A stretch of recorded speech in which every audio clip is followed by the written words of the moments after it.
चांदवडकर वरिष्ठ पत्रकार पुण्याहून आपल्यासोबत आहेत। रोहितजी, सगळा ड्रामा तर तुम्ही बघितला असेल, सेशन टू फोटो सेशन असं त्याला मी म्हणतोय। तर या सेशन टू फोटो सेशन मधलं तुमचं प्रिडिक्शन काय आहे? विशेषतः फडणवीस यांनी दिलेली ऑफर आता त्याला मजाक म्हणायची का तथ्य म्हणायचं, आणि शिंदेची झालेली घुसमट आणि उद्धव ठाकरेंचं हसत हसत या गोष्टी खेळीमेळीच्या वातावरणात घडतात वगैरे म्हणणं, काय वाटतं तुम्हाला? प्रसन्न, अगदी फार छान सगळं व्हिज्युअल ऑप्टिक्स सगळं आपण आज बघतोय आणि मला आठवण आली ती अमेरिकन पॉलिटिक्सची. कारण भारतातलं पॉलिटिक्स हे गेल्या काही वर्षांपासून, विशेषतः गेल्या 10 वर्षापासून अमेरिकेतल्या पॉलिटिक्स प्रमाणे टीव्हीवरची दिसणारी ऑप्टिक्स याच्या भोवती फिरायला लागलंय, ह्याचं एक इंडिकेशन आहे की काय कोण कोणाकडे बघून हसलं, कोण कोणाच्या जवळ गेलं, कोण कोणाला वर रुसलं, कोणी कोणाला टाळलं वगैरे वगैरे. तर त्या अर्थाने ही सगळी दृश्य फार इंटरेस्टिंग आहे तुम्ही जे दाखवताय आणि तुम्ही त्याच्यावर जे अवलोकन देताय ते इंटरेस्टिंग आहे. कारण आपण ह्या नेत्यांच्या मनात काय आहे, काय ते करू शकतात वगैरे ह्याच्याबद्दल नेहमीच उत्सुक असतो, त्याच्याबद्दल लिहित असतो, बोलत असतो टीव्हीवर.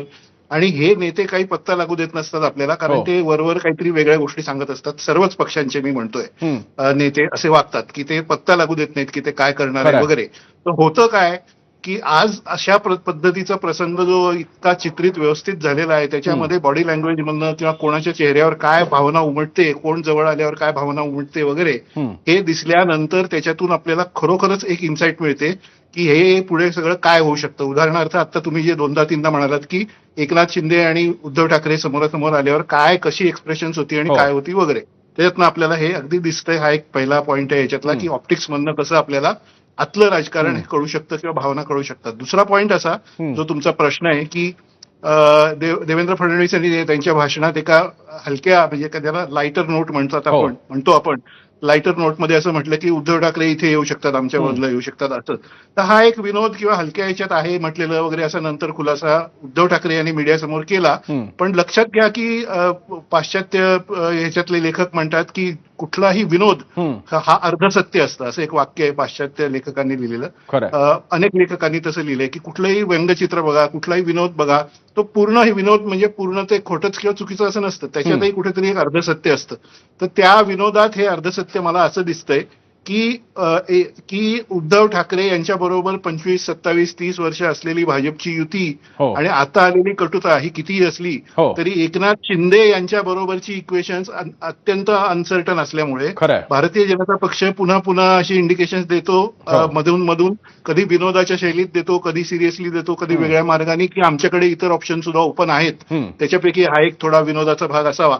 अर्थातच याच्यातून लगेच काही उद्या परवा पुढच्या महिन्यात, 4 महिन्यात, 6 महिन्यात लगेच काय होईल असं नाही, काहीच बदल होणार नाही. पण हे एक इंडिकेशन आपल्याला दिसतं की कसं हे विनोद. रोहितजी, मला असे क्षण आठवत आहेत की ज्यावेळी देवेंद्र फडणवीसांनी होय मी बदला घेतला असं 3 वेळा त्यांनी अगदी मूठ आवळून म्हटलेले मला फडणवीस आठवतात, मला ते फडणवीस आठवतात, की होय मी 2 पक्ष फोडून आलो ते फडणवीस आठवतात. अनेक मुलाखतींमध्ये त्यांनी स्पष्टपणे उद्धव ठाकरेंबरोबर आता पुढे शिवसेनेबरोबर जाण्याची काही शक्यता नाही असे फडणवीस जेव्हा आताच्या अधिवेशनात इतक्या खेळीमेळीमध्ये जेव्हा असा सूचक आणि उद्धव ठाकरेंचं नाव घेऊन आम्हाला हाही प्रश्न पडला की तो दानवांना अवतान होतं का? तसं नाहीये, उद्धव ठाकरेंचं नाव त्यांनी घेतलं होतं तेव्हा मात्र. आणि देवेंद्र फडणवीस अतिशय तोलून मापून बोलत असतात त्यावेळी हे विधान जाणं, विधिमंडळाच्या अधिवेशनादरम्यान जाणं, त्यानंतर सुद्धा जर का तुम्ही बघितलं रोहितजी, एकनाथ शिंदेच्या बाबतीत उद्धव ठाकरे रिझर्व्ड आहेत, पण देवेंद्र फडणवीस त्यांना अगदी फोटो सेशन झाल्यानंतर खांद्याला हात लावून पुन्हा जे काही जाताना अभिवादन वगैरे, नमस्कार वगैरे झाला असेल, नमस्कार चमत्कार, या गोष्टी बियॉन्ड वर्ड्स, शब्दांच्या पलीकडे उमगले सारे, ते नेमकं काय होतं? हो हो हो हो, अगदी अगदी परफेक्ट ऑब्झर्वेशन प्रसन्न, आणि बरोबरच आहे. म्हणजे कसं आहे की बदलते रिश्तों की दास्तान असं आपण जे म्हणतो, खानदान नावाचं एक सिरियल होतं दूरदर्शनवर 30 वर्षापूर्वी, त्याची टॅगलाईन होती बदलते रिश्तों की दास्तान. म्हणजे ते कसे सारखे संबंध आणि हे बदलत असतं. तर आजच सकाळी माझं एक लेख छापून आलाय फ्री प्रेस जर्नलमध्ये, त्याच्यात मी हेच लिहिलंय की एकनाथ शिंदे हे थोडेसे डोईजड होत आहेत भाजपला, आणि पुन्हा पुन्हा असं चाललंय की एकनाथ शिंदे यांची माणसं, म्हणजे त्यांचे आमदार असतील, मंत्री असतील, यांच्याबद्दल काय काय होतंय ते सगळं डिटेल आता बोलायला आपल्याकडे वेळ नाही, पण सगळ्यांना, तुमच्या प्रेक्षकांना, तुम्हाला सगळ्यांना माहितीये की काय होतंय ते, आणि ते कशामुळे होतंय तेही माहितीये, कसं सगळं बाहेर येतंय किंवा काय होतंय मध्येच काय काय होतंय वगैरे. तर एकनाथ शिंदे यांचे वारंवार होणारे वेगवेगळ्या गोष्टींवरून होणारे हट्ट किंवा त्यांच्याकडून ताणून धरली जाणारी परिस्थिती किंवा अनेक काय काय गोष्टी, तर ह्याच्यामध्ये एक अत्यंत चतुराईनी आज देवेंद्र फडणवीस यांनी एक असं वाक्य टाकलंय की उद्धवजी तुम्ही या बाजूला येऊ शकता, हो. हा सिग्नल कोणाला आहे? हो. तर मला असं वाटतं की तो जास्त करून एकनाथ शिंदे यांच्या शिवसेनेला आहे. बरं. विनोदाच्या शैलीत आहे, लगेच काही होईल असं नाही, पण तो आहे, म्हणजे एका अर्थाने आहे.